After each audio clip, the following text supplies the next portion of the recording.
let's talk about hilt weight. Hey folks, Matt Easton here, Scholar Gladiatoria. So I've recently been working on, as you know, this is an ongoing project on some sparring sabres for HEMA practice.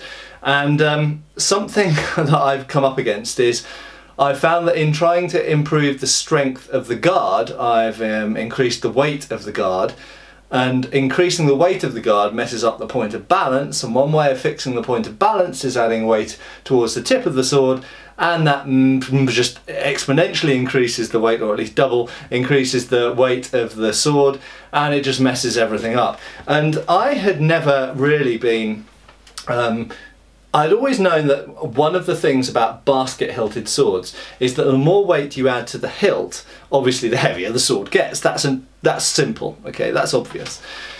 But what I hadn't really acknowledged was that the problem is if you add more more weight to the hilt, then of course it changes the point of balance of the sword, unless you make the pommel lighter. Now, an interesting thing to mention at this point is that certain types of basket hilted sword, and this being an example, have hollow pommels. Now, I've talked about hollow pommels in the past. Lots of medieval swords which have large wheel pommels look incredibly heavy, but actually they're not, because they're either hollow or partially hollow. So they're not a solid lump of iron or steel. And that's the case with these big ball, spherical ball. They look a bit like a kind of, for the British people, Terry's chocolate orange. I call them Terry's chocolate orange pommels. And we find them particularly in the 17th century, but you do find these ball pommels going all the way back to certainly the 14th century, and probably you can find examples from the 13th century. And a great thing about these ball pommels, a couple of advantages of them, are that if you have to quickly access the sword, a bit like a rondel on a rondel dagger, they give you a really good secure thing to butt your hand up against to pull the sword out. Aesthetically they're quite nice looking as well. It is interesting that, you know, if you made this a solid piece of steel, that pommel would be hugely heavy. Now, you might think, but you know, if you put a really heavy pommel on, that will bring the point of balance back and make the point more nimble. Yes, but you're also hugely increasing the total weight of the weapon. And remember that moving a sword is not only about moving the tip of the weapon, it's also about moving the whole weapon around as well. So you don't usually want a pommel that would be that massive and that solid, you know, if it was solid, that massive, because it would be too heavy. So this type of pommel is often made hollow, but one of the reasons, as I say, that you can sort of make that pommel, or it might be desirable to make that pommel hollow, is because in doing so it means that you keep the characteristics of your sword blade and your overall sword design more or less the same, whilst adding weight to the guard. So if you want to think about it like this, if I have a straight bladed sword with a simple cross guard and a pommel, and I think I want to add hand protection to this sword whilst not changing where the centre of percussion is and how the blade handles and the point of balance.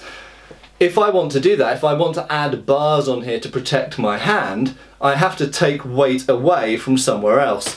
And the obvious place to take the weight away is the internals of this pommel, or make the pommel smaller. So you either add a smaller pommel. If you look at the Schiavona, for example, the Schiavona has a fairly small, squarish or cat head shaped pommel. So that's one way of doing it. Or you keep the large pommel and you make the pommel hollow. So what they did with these early British backswords, and this being a replica by armour class of the Mary Rose sword, the only sword that was found intact from the wreck of the Mary Rose, dating to 1545. Well, obviously it sank in 1545, so the sword dates to before that. It's the earliest datable example of essentially a developed basket hilt. Important to note, it's also not a symmetrical basket hilt, it's actually kind of open on the inside, so it's a little bit like some certain types of sabre and cutlass hilt. If you're going to add these extra bars on here, you have to take the weight away from somewhere else, so you make the pommel hollow. If you just keep adding more weight to here, the problem is you end up with not enough hitting authority in the end of the blade. If you've got a thrusting sword like a rapier, that's not necessarily a problem, and that's one of the reasons that so many rapiers are so awful actually at percussive force or at cutting force, is because they've got a lot of mass in the hilt of the weapon.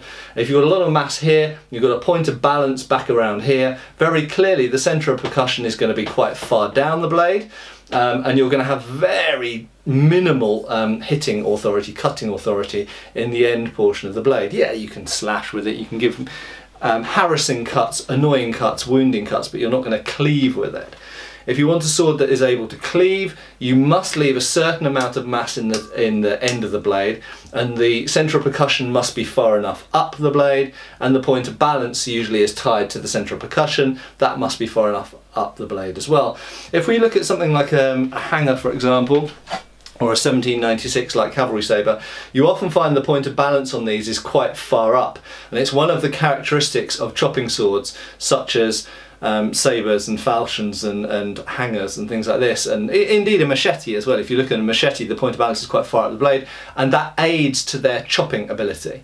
Okay, the further back you bring the centre of percussion and the point of balance, the less they're going to be able to cleave with the tip of the blade.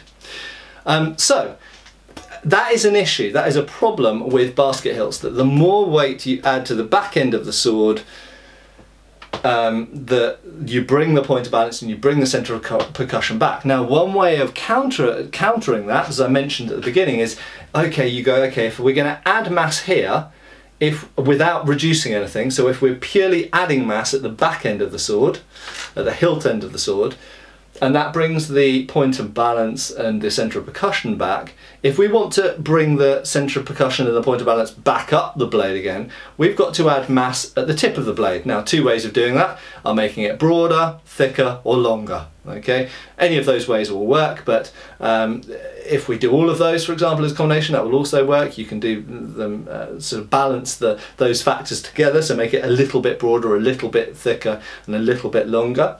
And that indeed will bring the point of balance and the centre of percussion further up the blade.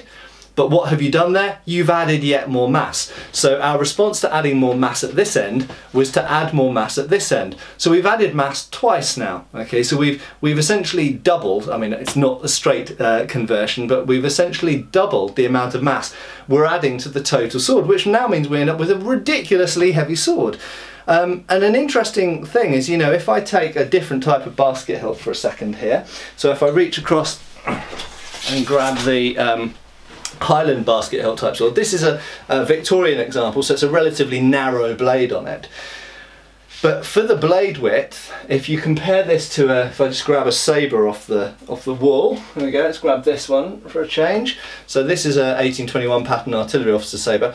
The blades are in a similar ballpark, okay? The sabre blade is very slightly broader maybe, and it's about 2 millimeters longer. It's basically the same length and basically the same width. It's just that it's curved rather than straight. But actually the sabre hits with a hell of a lot more authority, despite the fact that this sabre weighs just under 2 pounds and this weighs nearly 2.5 pounds. So this is I think about, if I remember correctly, about 200 or 300 grams heavier than this sword. And yet this doesn't hit with much authority at the tip at all, because it's got so much mass in the hilt. It's such a complete basket hilt.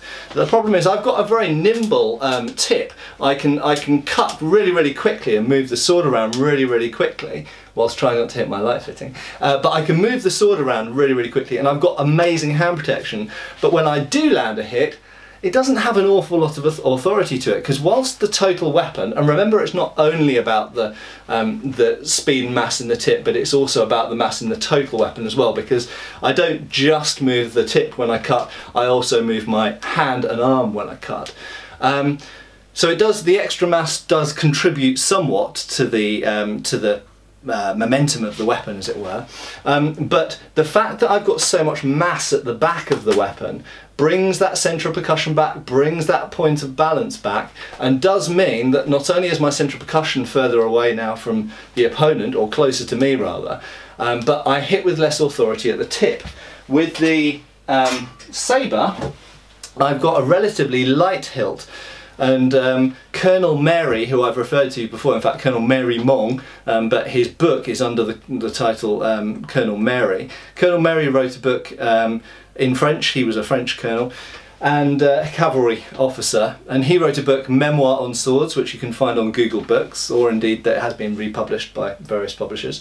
And he notes that the best cutting swords have mass at the end and very light hilts, and the reason for that is it's just simple leverage, really. If you've got little mass here and the mass at the tip, you're going to hit with more authority at the tip of the weapon. So for a given mass and width and length, this is a more effective type of striking weapon.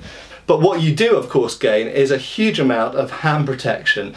So it's a trade-off. So there we go. When you add hilt weight, remember that you're not just adding protection, you're adding weight, but it changes the whole physical characteristics of how that blade will perform. If I dismounted this blade and mounted it onto a simple medieval cross hilt, it would probably cut more effectively. And it would be a lighter sword and it would move faster. But of course what I've lost is the hand protection.